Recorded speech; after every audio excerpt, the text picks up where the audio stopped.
Hello and welcome to the latest update for Health Heroes. Top stories today. The Tesco Bags of Help scheme provides local charities with funding for their life-changing projects.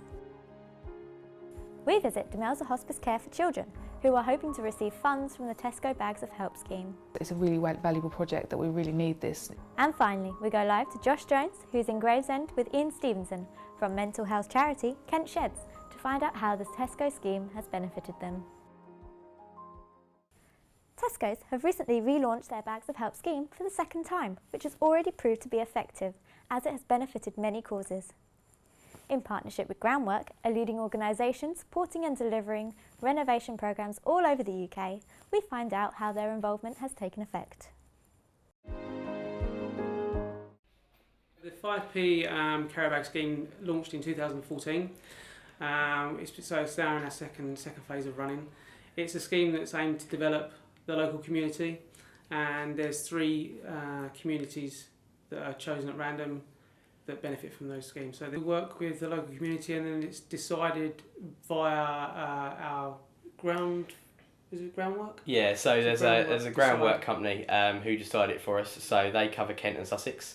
Up and down the UK there are different companies that do it for Tesco's, and that's to make it fair. Once our charities, the three charities are decided, obviously we'll have a post-it note of some description on each one. Here we put your tokens, and then obviously once the scheme ends, whoever's got the most we'll donate to first.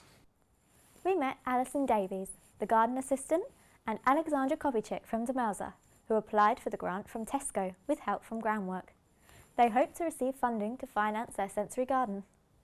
This part of the garden, what we're hoping to achieve is a multi-sensory area where the children can engage with all of their senses. A lot of the children who come to Demelza may have visual difficulties, impairments, and so we hope it will be a colourful environment.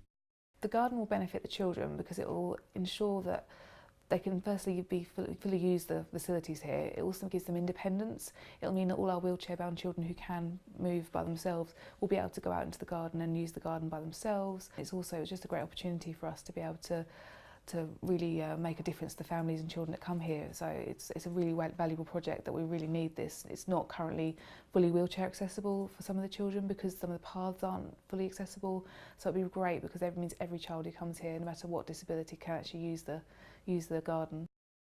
In the time that I've been here, I've seen many more families coming into the garden and using other areas within the garden, but this area, it has become overgrown, it isn't as accessible, and so I think with the refurbishment of this area we will have the children using it much more, and it will be an added extra to what we already have.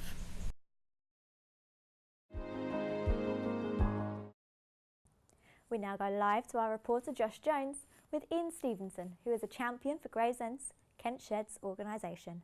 So Josh, tell us more. So I'm here in Gravesend at one of Kent Sheds' projects with Ian. So Ian, what is going on here today? Today we've got a couple of guys working with us. One's doing some metal work to repair our safety boat. The other one's doing some painting, also as part of our safety boat upgrade. And what is it that Kent Sheds do? The concept behind Kent Sheds is working with people, mostly men, who have had mental health issues or personal problems that have made them a bit disconnected from society. And how do these participants benefit from this project? The most important thing for people who have those sort of issues is the opportunity to mix and talk with people who are prepared to listen. We also have the advantage with our project that we're working out in the sunshine. We have interaction with people as they pass by. We've got a lovely spot here on a sunny day. And why do you think Groundwork got involved in the project? The benefit for Groundwork, as with a lot of large companies, is the idea to be being involved with giving something back to society. Groundwork work all the way across the south of England, so they get lots of opportunities when they're out and about to see projects like ours that will benefit customers and benefit us. And now that you've got some extra funding, do you have any future projects planned? We have been recently offered a boat which is halfway repaired, and we're hoping that we'll be able to get that transferred up from Ramsgate and start work on that as soon as we can. Thank you very much, Ian. Unfortunately, that is all we've got time for today, so back to you in the studio. Thanks, Josh. I'm afraid that's all we've got time for today, so join us next week when we will be discussing the upcoming Macmillan's Coffee Morning. I've been Laura Draper. See you next time on Health Heroes.